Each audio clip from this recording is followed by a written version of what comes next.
మొత్తం నాకు వచ్చిన హదియా ఏంటంటే నిన్నటికి ఈ రోజుకి మా సార్ వాళ్ళ నాయన 5 దినాలు ఇచ్చినాడు. మా సార్ వాళ్ళ అమ్మ 2 దినాలు ఇచ్చింది. మా సార్ 2 దినాలు ఇచ్చినాడు. మా మేడం వచ్చి 2 దినాలు ఇచ్చింది. 2 దినాలు ఇచ్చింది ఇది. ఇంకా దినార్ వచ్చి పక్కన ఇంటి వాడు ఇచ్చినాడు, మా సార్ వాళ్ళ అమ్మోళ్ళ ఇంటి కాడ.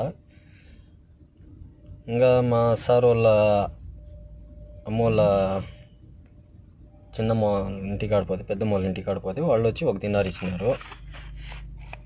నెక్స్ట్ వచ్చి మా మేడం వాళ్ళ అమ్మ, మా చెల్లెలు వచ్చి 3 దినాలు ఇచ్చింది. వాళ్ళ అమ్మ వచ్చి 5 దినాలు ఇచ్చింది. మొత్తం నా హదియా మొత్తం ఎంత అంటే మొత్తం 21 దినాలు 21 దినాలు వచ్చింది మొత్తం నాకు హదియా. Thank you for all. Eid Mubarak for all. ఇదే నాకు మొత్తం వచ్చిన హదియా, నాకు వచ్చిన డబ్బులు. 21 దినాలంటే మొత్తం ఇండియా డబ్బులు వేసుకుంటే 5,000 పైన అవుతుంది. ఇదే నాకు వచ్చిన. Thank you for all. Eid Mubarak for all.